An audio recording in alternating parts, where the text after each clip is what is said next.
Prabhupada.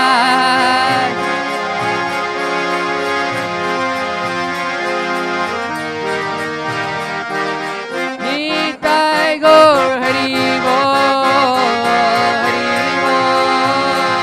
Hari Bol, Gaur Hari Bol.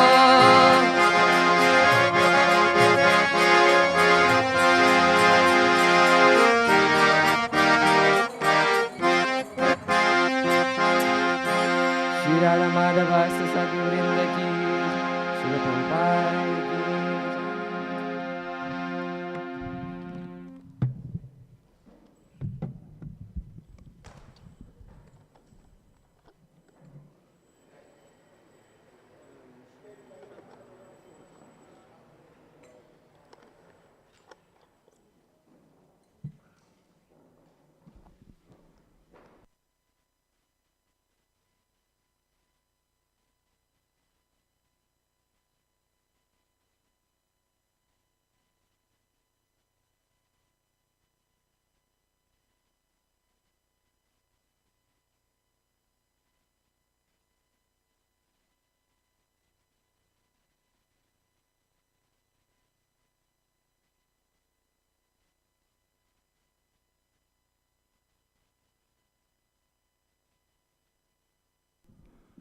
Hari Bol.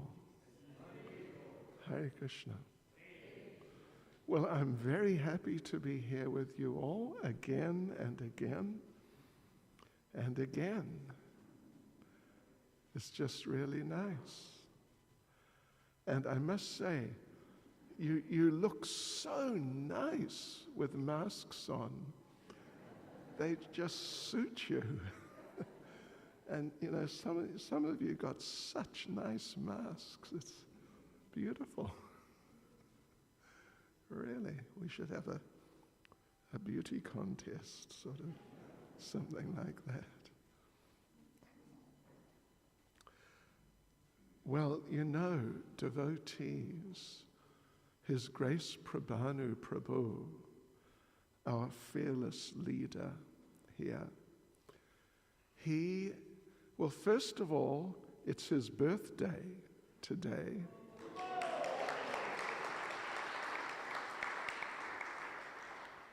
And second of all, he has suggested, or not just suggested, he has ordered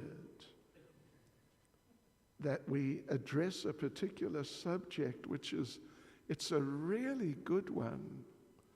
It's really good. There's a couple of sentences he sent me describing it. Let me just read them first.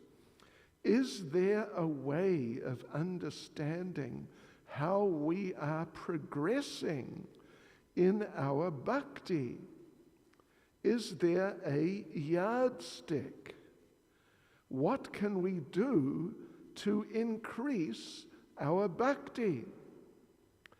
Is the process of just chanting our rounds and following the principles and doing some service enough? Or should we do more? And if more, what should that be? Isn't that a good topic? It's just a really good one. Practical, realistic. Because, as I think we all know, Srila Prabhupada spoke of Krishna consciousness as being a science, not just a system of belief. You know, I think if you look in at least some dictionaries and you look for religion, then I think you'll find, at least in some cases, maybe many, it'll say a system of beliefs. But Srila Prabhupada, on a few occasions that I'm aware of, when he was interviewed by some, newspaper people, that sort of person, and was asked, what what do you believe? Srila Prabhupada would answer, we do not believe anything, we know. Which, yeah, it's nice. And you know, there's the very famous book of ours, Science of Self-Realization. So Prabhupada would use this term science in regard to Krishna consciousness, not just belief system. Faith has to be there, but in a certain type of way. Yes, so this topic then that Prabhanu Prabhu has ordered us to try to address, it's just really good. It's a really good one. So, okay, first of all though, let us read a verse from Srimad Bhagavatam. Anyway, it's a very good verse. It's not one of these, you could say, really popular ones which get quoted regularly or referred to regularly. But I think it's a very good verse. Just under the circumstances, and just it's a very good verse. Anyway, so first of all, though, devotees and friends, first of all, please repeat after me. Om Namo Bhagavate Vasudevaya.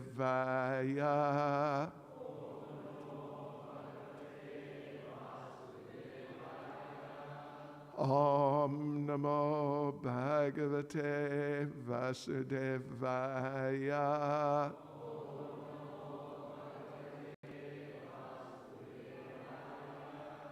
Om Namo Bhagavate Vasudevaya.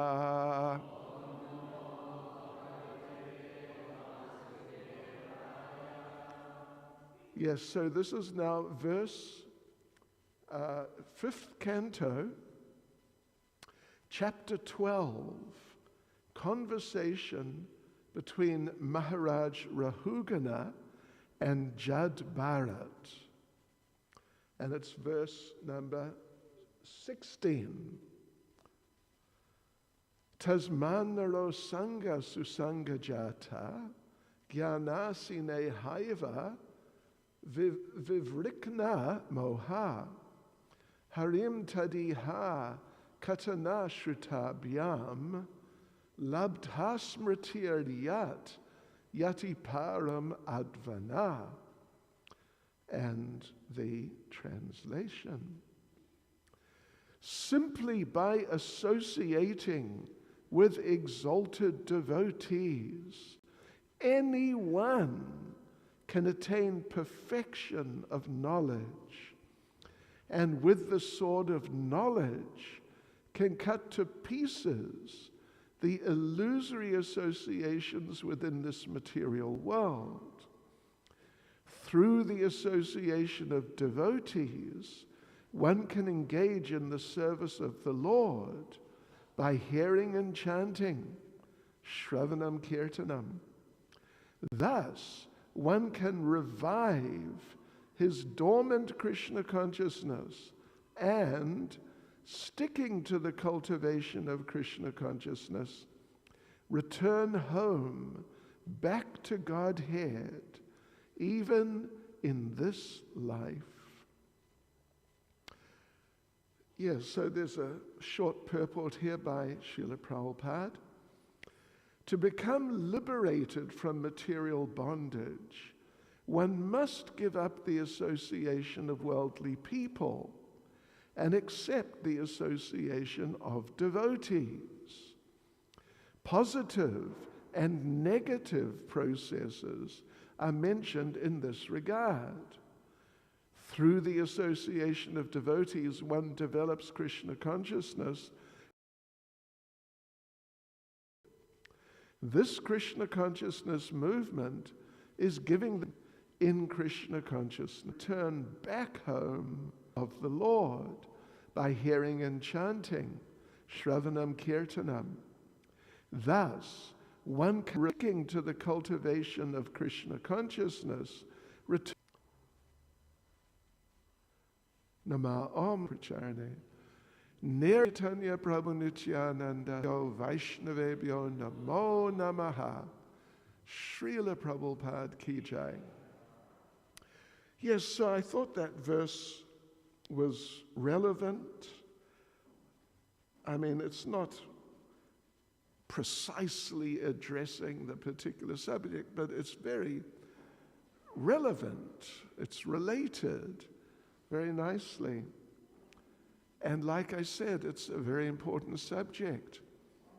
We should be able to understand, at least basically understand, am I moving forward, or am I going backwards, or am I in Krishna consciousness? And to help us in that regard. You know, it's a spiritual process, and our backgrounds in terms of our lives and where we're coming from in life, our backgrounds are material. And we have these material bodies with material senses and material intelligence. You know, we have some intelligence, but it tends to operate in certain ways which are material because of our upbringing and just what we've been through in life, what we've been trained in even, like in our earlier days. So there is an element of subtlety in this subject. There's an element of subtlety. It's not, you know, completely subtle or so subtle that you just can't grasp it.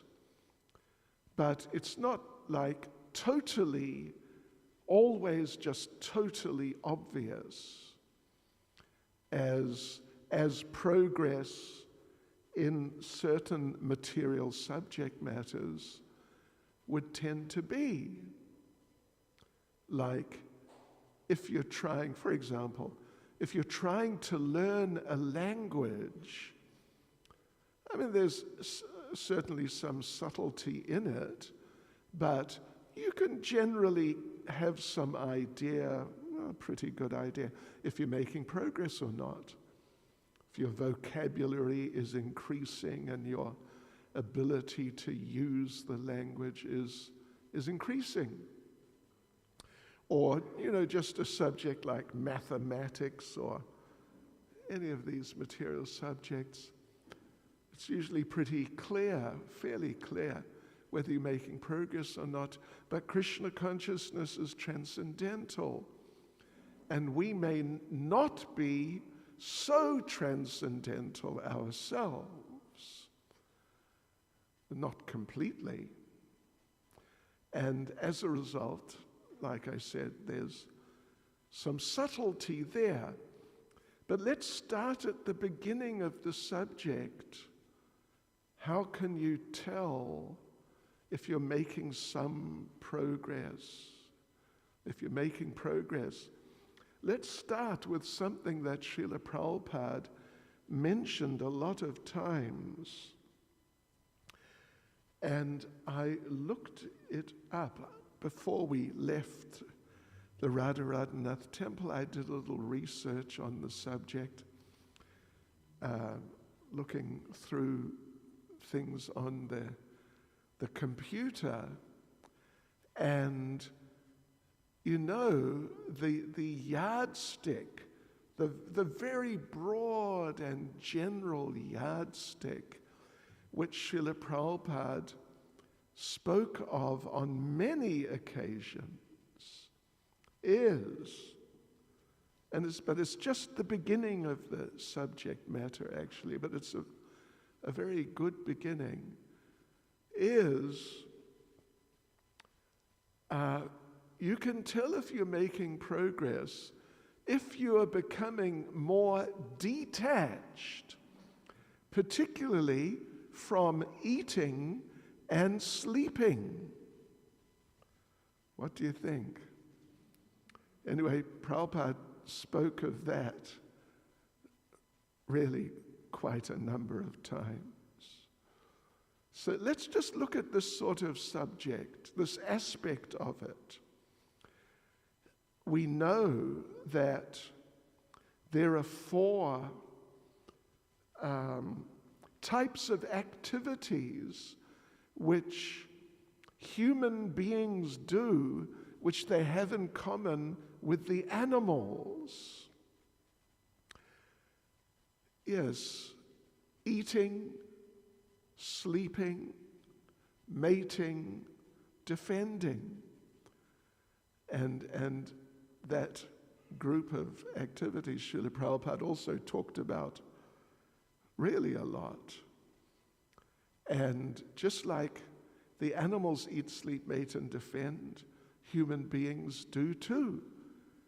But people who are just materialists, they're not devotees at all. They're just absorbed in material life. If you analyze their lives, what they're doing, then you see that they are eating, sleeping, mating, and defending, plus, I mean, in a very direct sense, they're actually doing those things, plus, indirectly, they're doing things which facilitate eating, sleeping, mating, and defending, like working.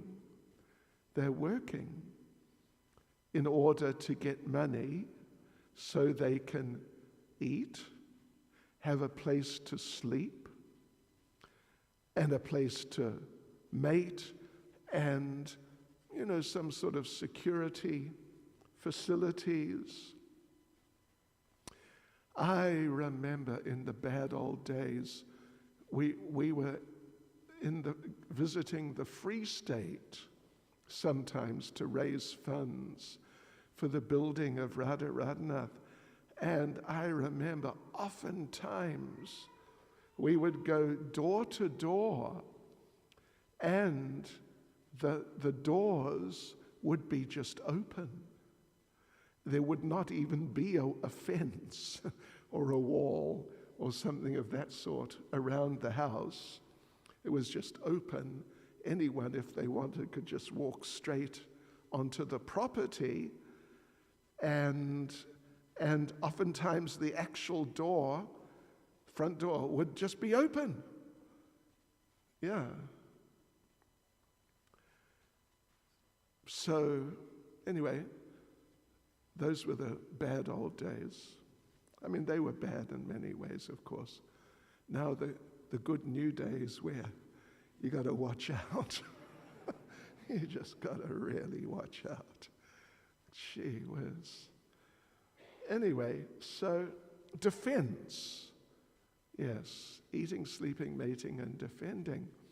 So human beings, of course, they have greater intelligence than the animals, but generally they use that intelligence for facilitating their eating, sleeping, mating, and defending. But they have, human beings, of course there's religion, okay, but then there's another thing, culture, like art, literature, drama, these types of things, which the animals don't really have. I mean, you get some animals that dance very beautifully, but no, really in a developed sense, the humans have culture. But often a lot of that culture is to do with eating, sleeping, mating, and defending. Or even maybe a lot of it has to do with mating. I remember when I was young, Believe it or not, I was young once. Gosh, it was really a long time ago. And one of the first records I bought it. Not the first, but one of the first. It was the Beatles. I Want to Hold Your Hand. I'm sure some of you remember that from the old days. So, it's mating, isn't it? It's just part of that. So anyway, people are absorbed in that, but we're trying to develop our Krishna consciousness. Of course, we need to eat and we need to sleep. Mating is sort of optional, but most people feel they need to do it. Defending, we try to depend on Krishna, but still, even here at the temple, we have, I think, some security service. So these things are there, even for the devotees, but we should not be preoccupied with these things like the materialists are, just really into these things. Just as required. Prabhupada would say simple living and high thinking, and not just becoming absorbed in all these things. So like we said, Prabhupada did say on numerous occasions, advancement in Krishna consciousness means like an increasing sense of detachment from eating and sleeping. And many of our great devotees were really detached from those things. Srila Raghunath Das Goswami, he would sleep. Well, he would chant 64 rounds a day, give class about Lord Chaitanya for 3 hours a day, offer obeisances to different deities 1,000 times a day, and offer obeisances to devotees 2,000 times a day. And that would take around 22 to 23 hours a day. Any candidates for a program like that? I don't think so. I'm not one. Yeah. So, and when we say obeisances, we mean real obeisances.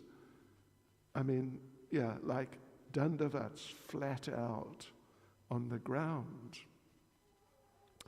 Not just, on the hands and knees, which, it's okay, it's acceptable, but a more sort of, developed type of obeisances, and certainly not what Prabhupada called, what did he call it? Lazy man's obeisances. Lazy man's obeisances means you're sitting in the program, as our devotees here are, and the door opens for the deity, so we all offer obeisances. That's how it works. So you just lean forward. You lean forward and then up again. You don't actually get up and get on your hands and knees. Prabhupada called that lazy man's obeisances, which is related to, and it could be possibly a little better than, what Srila Prabhupada called jackknife obeisances. Jackknife means like a flick knife, if you know what I mean. Means just choo, choo. And that you're done. Choo, choo. According to Nectar of Devotion, We're meant to bow down with the limbs touching the ground, with both hands, and saying the mantras. Okay, anyway, I sort of digress, but he didn't eat much, and he didn't sleep much. In fact, he only ate one, like a leaf cup of buttermilk every day, and that was it. That was it. One leaf cup means, it's not even like a full cup. It's probably 125 milliliters, if you know what I mean. Something like that. And there's a famous story with Raghunath Das Goswami that one time he had an assistant. He was living at Radhakund, Shamakund, in between the two kunds, an area called Govinda Ghat. And his assistant was concerned. He's eating so little. So the assistant thought, at least let me find some bigger leaf cups. Yeah. So at least he can take more buttermilk. So he got leaves, some bigger leaves, from a place just down the side of Govardhan Hill from where they were, from Radhakund. A place called Sakistali. And Sakistali, the place is still there. And there, that's the place of Chandravali, who is the competitor with Radharani. They compete for Krishna's attention. So, it's a competition. And of course, you know us. We are on Radharani's side, right? Right? We are not on Chandravali's side. No chance. So this assistant, he found some bigger leaves, some big leaves from down there, and he made a leaf cup.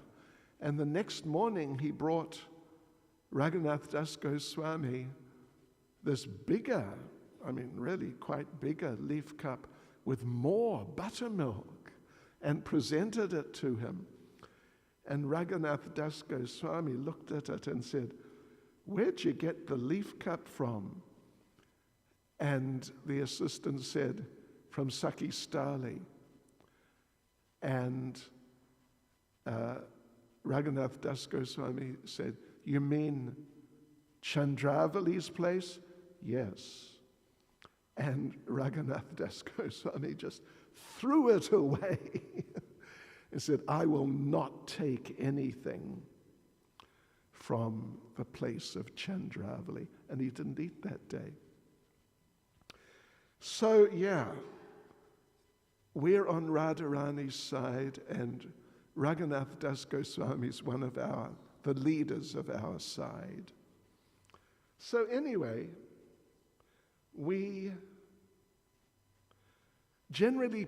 materialistic people, they're trying to improve their eating, improve their sleeping by better beds and all that, and their mating, improve their defending.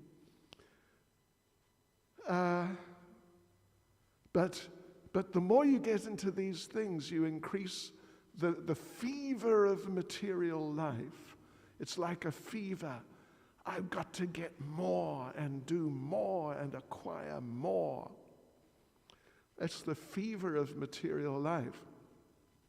And Prabhupada told the story of a rich lady from Calcutta who had a very poor servant girl who worked for her. And so, they're sort of pretty much together the whole day, every day. And whenever one of them would get sick, the other would get sick because, when you're at close quarters like that, that's what happens.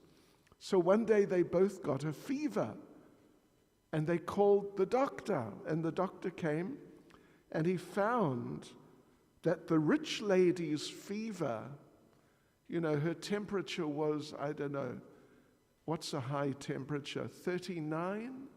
Or is that too high? 38. But the poor servant girl, her temperature was 39. You must take our temperatures, have the fever of material life, but in Krishna consciousness we're trying to reduce it. But for us, not like Raghunath Das Goswami. You must not try like that, because it's just too much. We can't do it. If we try to do it, it will just destabilize ourselves physically and psychologically to some degree. Yeah, I knew one boy when I joined the temple in London many years ago. He was trying to do like that. He would sleep 2 hours a night, which is more than Raghunath Das Goswami was sleeping, but it's not much. And you know what the result of that was? That whenever, not that he became advanced and progressed, the result of that was whenever he sat down, he fell asleep. Anywhere, anytime, within seconds, he was gone. And when the train got to the other end, on the other side of London, they'd wake him up. So, it doesn't work well. So therefore, there's a verse in Bhagavad Gita as far as dealing with eating and sleeping and these things in ways which will work for our progress. It's Bhagavad Gita chapter 6 verse 17. Yukta hara viharasya, yukta chestasya karmasu, yukta swapna vabodasya, yogo bhavati dukkha. He who is temperate, means like moderate, in his habits of eating, sleeping, working, and recreation, can mitigate all material pains by Krishna consciousness. So, in terms of progressing, like we said, and Prabhupada said, on a very general, broad level, we should be developing detachment from eating and sleeping. Prabhupada said it many times. But it doesn't mean like Raghunath Das Goswami, because he would forget to eat, and he wouldn't eat for 3 or 4 days. He wouldn't sleep. And devotees would have to remind him that, you haven't eaten for so many days, you really should eat something, and you should really have some rest, otherwise it's not good for your health. And then he would do it. But he was on a level of extreme renunciation and detachment and extreme advancement in Krishna consciousness, and we're not. So therefore, we should be moderate in our eating, sleeping, working also, and recreation. We should be moderate, not too much one way, not too much the other way. Yeah. Like a steady program of these things. And if we can develop such a steady program and keep it, so we're regularly just eating nicely and sleeping nicely, not too much and not too little, that's a sign of advancement, of progress.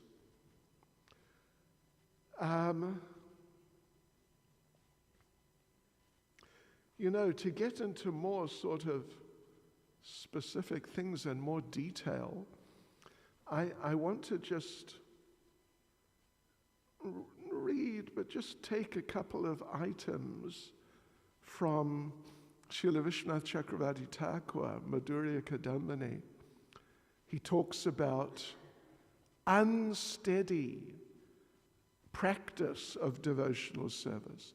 Unsteady, as opposed to steady and fixed. And he says there is a sequence of 6 things which you should deal with one after the other. And as you deal with them step by step, you are making progress. So let me just tell you what those are. The first one, it's called, the Sanskrit is Utsaha Mai. Utsaha actually means enthusiasm.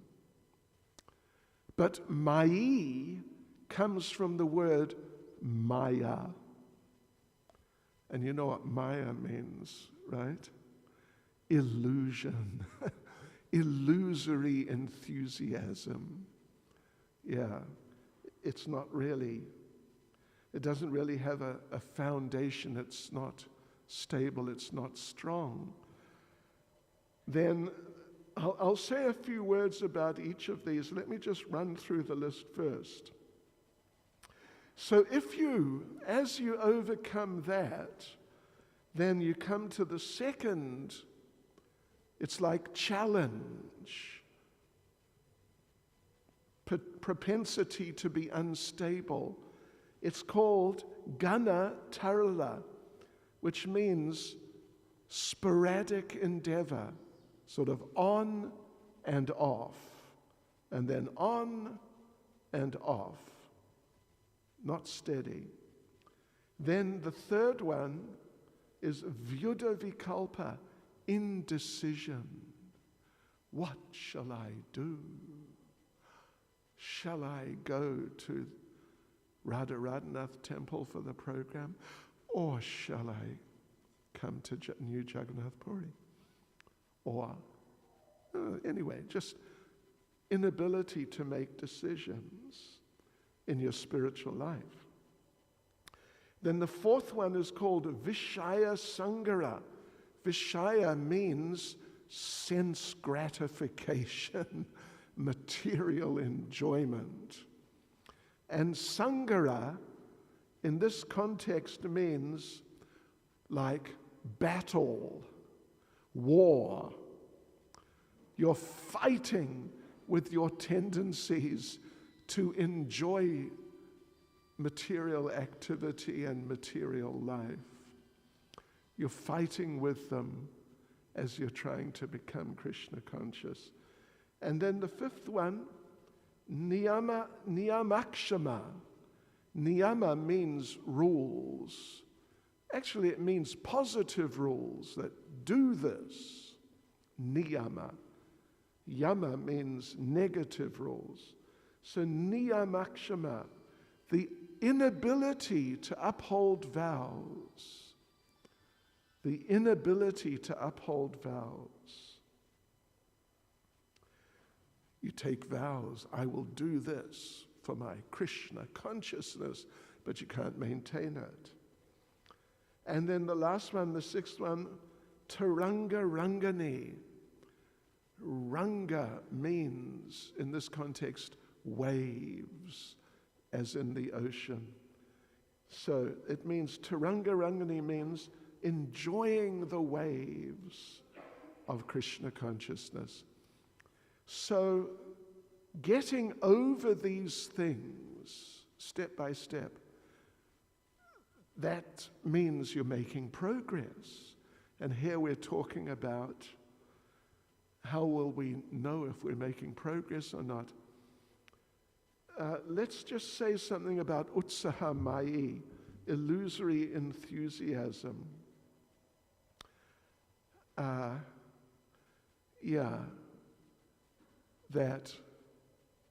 Well, I can tell you a little story. I've told it before, some of you would remember. But Prabhupada was doing a deity installation in Amsterdam, way back, maybe 72 or so. And the devotees were doing everything wrong. And Prabhupada, it was being televised live, and Prabhupada was just becoming more angry because they were just doing stupid things. So they put together a Havan Kund for a fire yagya, for the installation. But it was just bare, just some bricks. There was no flowers, there was no fruit or vegetables, no decoration. And Prabhupada asked the temple president, "Where is the fruit?" And temple president thought, the fruit. Wow, Prabhupada wants fruit. He ran into the kitchen and said, "Where's the fruit? Prabhupada wants the fruit."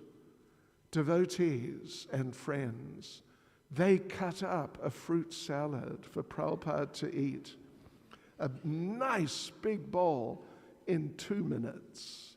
The quickest fruit salad of all time. And he came out to Prabhupada. Now, Prabhupada wanted whole fruits to place around the Havan Kund. And President comes and says, "Prabhupada, here's the fruit." And Prabhupada just looked at this. And they say that when Prabhupada was angry, he would let you know. He would tell you. But when he was really angry, he wouldn't say anything. He didn't say anything. He just looked to the side. And on the side was a boy, a hippie, with long greasy hair and all of that. But he was a bit of a devotee, and he had japa beads. He was sort of chanting and watching all this go on and seeing how Prabhupada was reacting. And then he saw, Prabhupada just like, it's too much. Prabhupada just looked aside.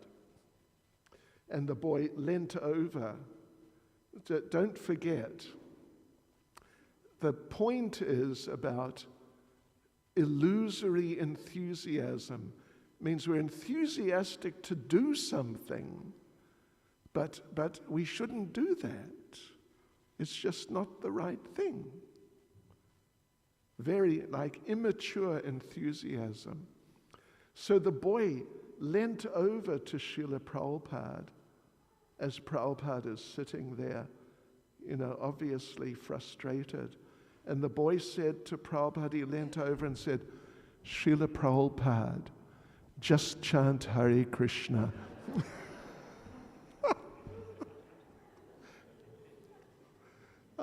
Krishna.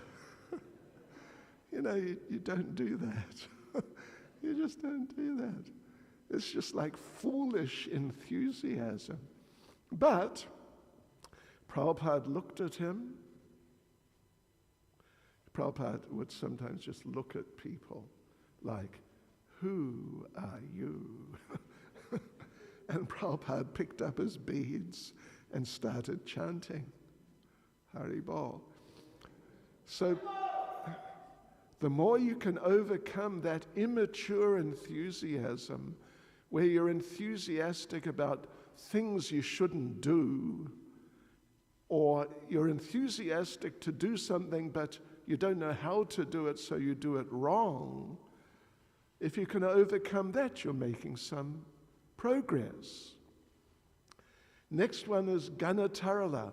I said on, off. On, off. So sometimes, and I remember from the old days, someone would get fired up. I am enthusiastic. I am fired up. And so they're up 2:00 in the morning. And in the ashram, in the ashram where the devotees are living and sleeping at 2:00, but not this devotee. He is up and he is chanting, Hare Krishna, like that. Right next to the devotees is sleeping. And so the devotees wake up and say, what do you think you're doing? Get out! Don't make a noise like that. And the devotee is shocked. Next morning he doesn't get up at 2 o'clock because he's in shock. He doesn't get up for Mangalarati. He doesn't get up for deity greeting. He doesn't get up for prasadam. Then you must know it's a serious problem. You get the idea. On, off. So when devotees are not going through the up, down, and later with difficulty, up, but then suddenly down again. This is Ganatarala. And the more you can overcome that, the more you're making progress. So I think you get the idea. The Vyudavikalpa, indecision. Should I get married or should I renounce the world? What should I do? So indecision, the inability to make meaningful decisions in your spiritual life. When you become more equipped to make these decisions, it's a sign of progress. And the next one was Vishaya Sangra, fighting with Maya. That yes, I am spirit soul, I am not this body, so I do not need to eat because I'm not this body. So I will minimize my eating and my sleeping. And I mentioned about the sleeping side. And the eating too. Eating once a day, 3 mouthfuls counted, and that's it. But then after a while, it's just too much. So, like at least in the big temples, 6 offerings every day of prasadam. So now, from 3 mouthfuls measured to the gram, suddenly, Shri Jagannath Baladev Subhadra Devi Ki Jai. Let me just finish, it'll take 2 minutes. Suddenly he's taking prasadam 6 times a day, fighting a losing battle with Maya. And then niyamakshama, making vows like, I will chant 64 rounds a day. 16 rounds, that's for children. I will do 64. So he's up till midnight trying to finish 64 rounds. And after a while, he just can't manage. So when one gets a stable program, bona fide program of spiritual practice, that's a sign of progress. Stability is one of the main sort of key words. And finally, Tarangarangani, riding the waves of Krishna consciousness, having made a bit of progress, not too much, but some, then he thinks, yes, I am an advanced devotee. So when he goes door to door distributing books amongst the nice Hindu community, and he knocks on the door, and the people, nice Hindu people, open the door. Oh, the Swami has come. Please come in, Swami. Would you like some fruit, some juice? Sit down, relax. And he thinks, hey, this being a Swami is pretty good. It's pretty nice. I like being a Swami. But he's not really a Swami. He's just a trainee. So when a person can get over that and develop humility and not think that I'm a big this or an important that, that's a sign of making progress. So anyway, you can think about these things. Of course, the subject deserves more attention, but there's some basic ideas there. How to tell if you're making some progress or not making so much progress, or maybe sometimes going backwards a bit. Yeah, these are some points. Hare Krishna. Srila Prabhupada Ke. Sri Jagannath Baladev Subhadra Devi Ke. Gaur Premanande.